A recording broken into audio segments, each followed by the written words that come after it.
Hey everybody, welcome back to Harvest Moon Animal Parade. Today I'm going to be getting more into tasks that we're going to start doing to get our farm going and just starting out in this game because it's kind of like, where do I start? What do I do? Where do I go? So I'm back in my house. The first thing I'm going to do is I'm going to pull up my inventory just to see what I have to start out with. Hamilton has been kind enough to give us a hoe and a watering can, and he's also given us 9 turnip seeds. So we have crops right off the bat, which is nice. So we're just gonna leave the house here. And the one thing I don't like about this game is that the loading screens, as you can see, take a little while. I wish they would just go right to it, but anyways, I'm gonna go down to my field, and as you can see, we actually have 3 turnips fully grown to start out with. We can pick these up. We didn't have to do any work to get these turnips, and we could just walk right over to our shipping box, and we can ship these right away for some profit right off the bat. Now that those are picked, I'm going to take my hoe and I'm going to plant 9 spots. I'm not going to be going into detail how I do this control-wise. That's for you to look up in the library if you're not too sure. And then I'm going to start laying down my seeds. Now, in Tree of Tranquility, and I compare it to Tree of Tranquility because the games are very similar, the game and in a lot of other Harvest Moon games, you do get your seeds and you do plant them in a 3x3 square, and in this game you don't. You plant them 1 by 1, which is why we were given 9 instead of 1 that planted 9, if you know what I mean. So that's what's different about this game. So when you are going to buy crops or seeds and things like that, you do have to be wary and remember that they do go down in that order. And that's also good to remember when you're hoeing down the land to make room for it. So I'm just going to go along and water all these seeds. You'll notice in the bottom right there that my stamina is draining drastically. There's not a whole lot that we can do about that in the beginning of the game. We are going to fix that a lot later. And now that I've finished watering those, you will notice that on top of the turnips being fully grown, we also have some other plants and fruits and vegetables that have actually been planted for us, and they're about halfway done. So if we keep watering them, we take care of them, we'll have basically some free stuff, which is nice because we didn't have to go out and buy all this stuff. They did only give us $1,000. So you do want to water everything every day until it's grown. Now in this game you only have to water things once a day. There are some games where you do have to water them once in the evening and once at night, but in this game we don't. So that's all we're going to do in our farm for the time being.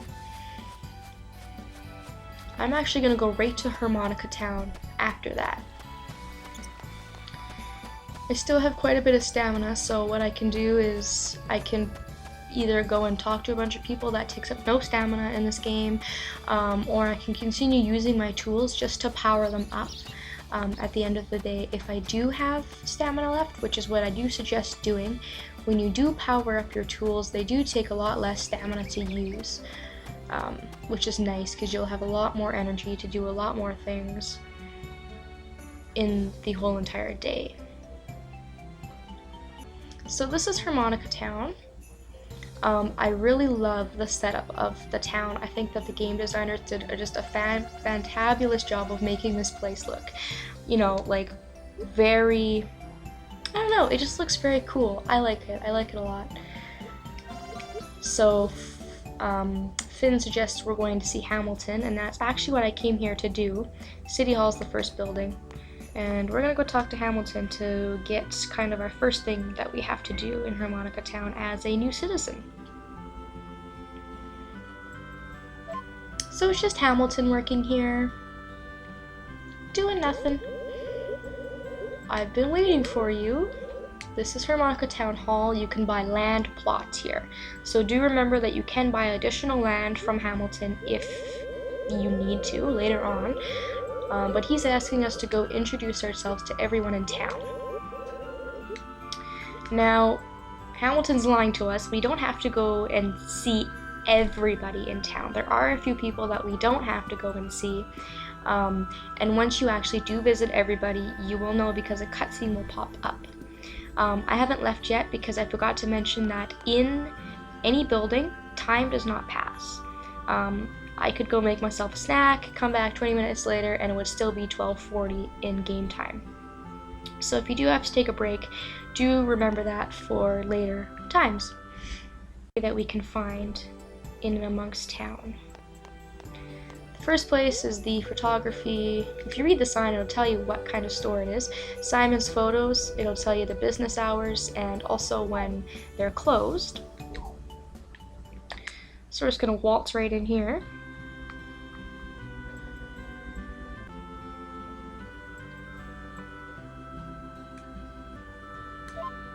Let me get a nice little introduction to his shop.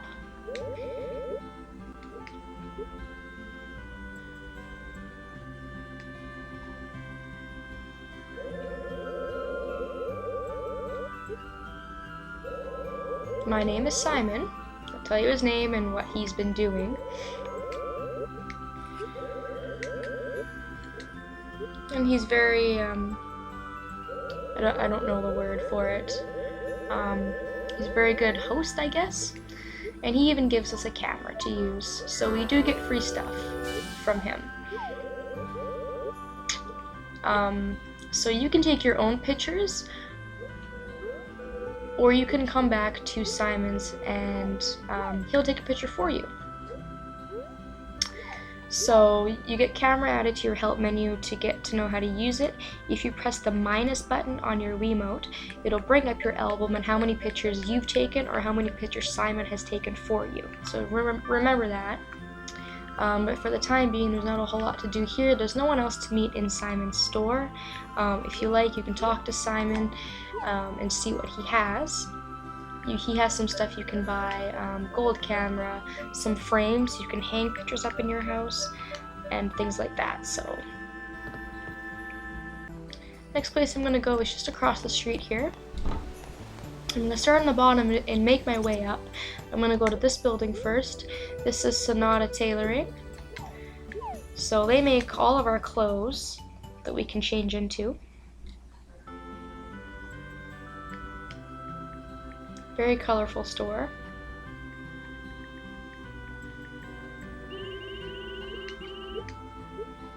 And as you walk into shops, you will notice a little bit more kind of like story unfolding. Everyone kind of seems to be in dismay or upset and things like that. So just pay attention to what they tell you. So the old lady is Shelly, and the girl with blue hair there is Candace. Candace is available to marry, and I'm going to be doing a lot of videos on that later, so I'm not even going to worry about that right now. But both of these ladies work in the tailoring store, and they'll also tell you that another girl, Luna, works here as well, but she is a villager that we have to unlock later on. And we will be doing that. We'll almost certainly be doing that later on.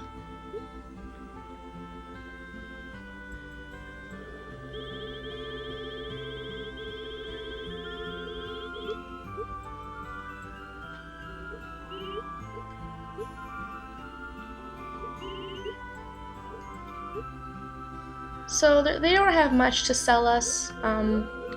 They're gonna say, but they're gonna give us a book on yarn, which we use to make clothing, and then you can also talk to Shelly and see what she does have to sell. Don't buy anything because you will need your money right off the bat. But her stuff is also seasonal. She does change her clothing depending on the weather.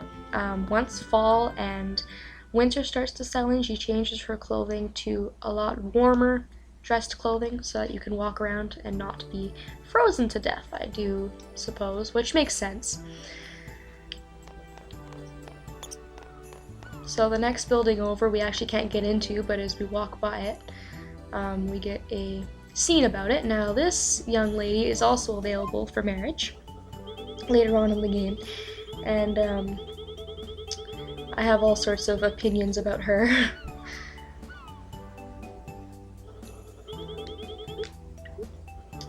I really do try to refrain from being incredibly crude when I do Harvest Moon, because I know lots of younger people play and watch me play, but I just cannot stand this woman. She works at the bar, and that's her father.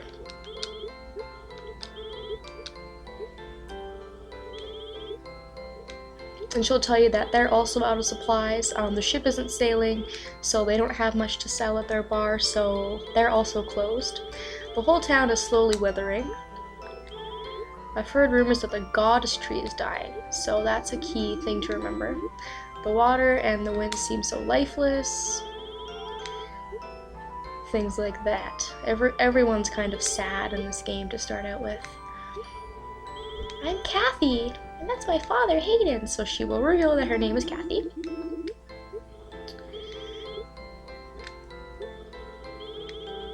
And you can actually just come in here and talk to them, but they also don't have a whole lot of stuff to sell.